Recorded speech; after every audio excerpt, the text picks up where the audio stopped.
Yes, in the suit, yeah. First question over here on the fourth row. Steph, to your left. Paulo Antunes, ESPN. You guys just had one of the guttiest wins in recent memory here in the finals. Yeah, nobody's really celebrating.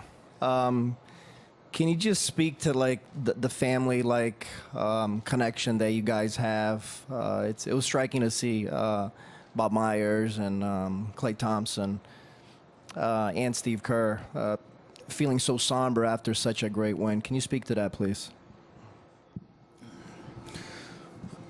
Everybody gets so wrapped up in chasing championships and the greatness that you see on the floor, but life is more important in terms of caring about an individual and what they're going through on a daily basis. And you see the commitment and the challenges and just what's been thrown at KD, this whole year really. And he gave us what he had. He went out there and sacrificed his body, and we know how it turned out. So a part of our mentality and like the experiences, the shared experiences that we have as a team and what we've all been through, that's way more important than anything that happens out there, long term, anything that happens on the court. And I just feel so bad for him, to be honest. Like nobody should have to go through something like that, especially with this stage that we have. Third row in the back. Steph, Jonathan Cho with DIA-TV. What did you say to KD after the injury, and what did he say to you? Honestly, I don't know. It was a kind of an emotional moment all the way around. Something told me just to go back there, and I really don't know what I said or what he said. It's just sucks, man. Like, I don't really know what else to say about it, so that's it. Ramona in the back. Steph, Ramona Shelburne, ESPN. Bob Myers was in here, and he said the people that questioned whether he wanted to get back were wrong. Kevin is one of the most misunderstood people. He's a good teammate, and I'm lucky to know him. What do you think Bob means when he says he's one of the most misunderstood people?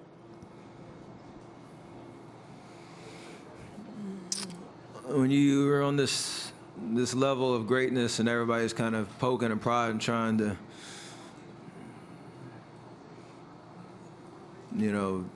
narrate your story and tell you who you are, who you should be, what decisions you should make constantly over and over and over again. It's part of, what comes with this territory, but it's just when you get to know somebody and see how genuine they are and how committed they are just to playing basketball and having fun and living life a certain way, you root for those type of guys. And like you said, whatever his outward appearance is or whatever he says to the media or whatever, like, at the end of the day, the people that know him know what type of guy he is and, how special of an individual he is.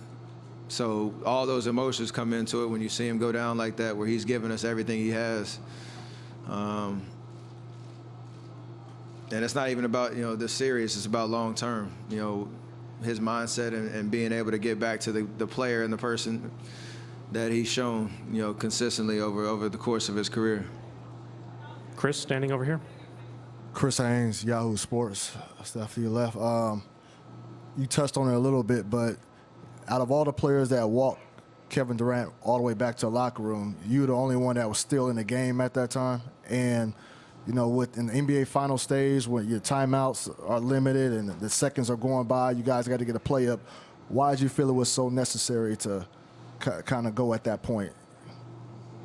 Sometimes the spirit tells you what to do. You don't really make decisions, you just act on it. So I can't tell you what went through my head. It felt right.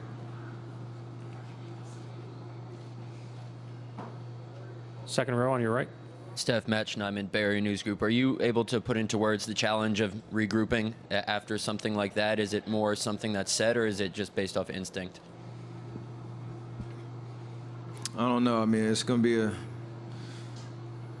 a rough go in terms of just trying to recalibrate. We've been, up until this point, it's been about, our hope that he could play and our hope to stay alive in this series.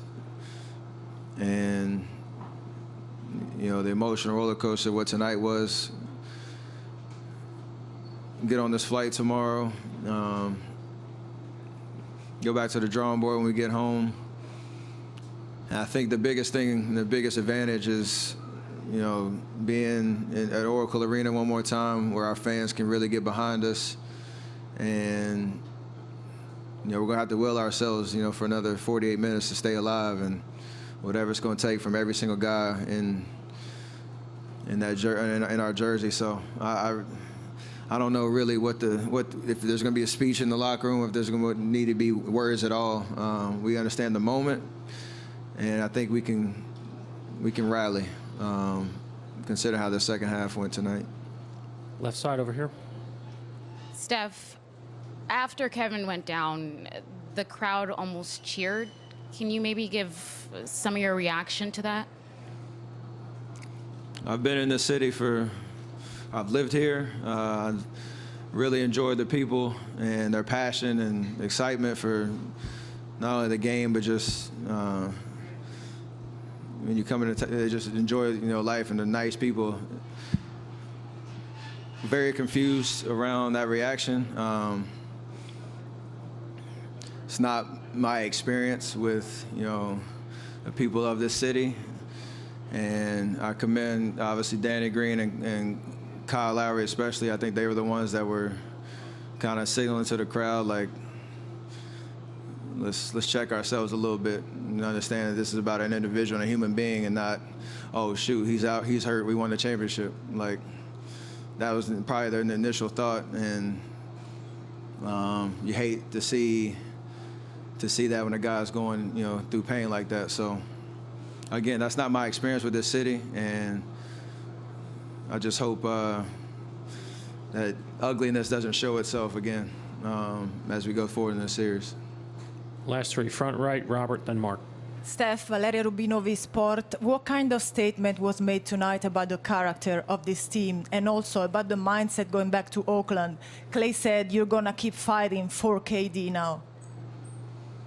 I mean, we made a lot of different statements over the course of these 5 years, and, you know, win or lose, I don't feel like we need to prove anything anymore. It's just about, can we get the job done or not? And obviously, like I said, tonight was an emotional roller coaster from start to finish, and we have another game to play on Thursday, so we'll be ready for it. But there's no more statements need to be made about who we are as a team and our heart and our competitiveness and whatnot.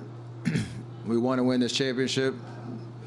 We're going to give everything we got, but I think we're done with, you know, proving people wrong or making bold statements with our play. People know who we are. Robert. No. Robert Littal, BSO. Even though Kevin was hurt, he went to Instagram and he said, Dub Nation going to be loud as F for Game 6. I'm hurting deep in my soul right now. I can't lie, but seeing my brothers get this win was like taking a shot of tequila. I got new life, LOL, #Dubs. How does that make you feel, even though he's hurting, that he's still, you know, thinking about you guys, thinking about Game 6, still being a leader and trying to let you guys know that even though you guys feel so bad, that he's going to be right there with you? I think it goes back to what Bob was saying about him being misunderstood in terms of what's important to him. Playing basketball is important. Being a good human being is important. The selflessness of, like you say, going through a situation like he's going through right now. He has the initiative to go, you know, speak to an entire fan base and to, you know, hype us up as his teammates and his brother. So I'd expect nothing less or nothing different in terms of, you know, how he responds to this. Although he's going to go through some challenges through this process, you know, however long it takes. But we're going to be there for him, for sure. Mark, last question. Steph, Mark Schwartz, ESPN. You know, you hear a lot of times players talk about a guy who goes down, who inspires them. It's clear what your feelings are about this player and this guy. How much can Kevin Durant's spirit still lift this team in a spot like this?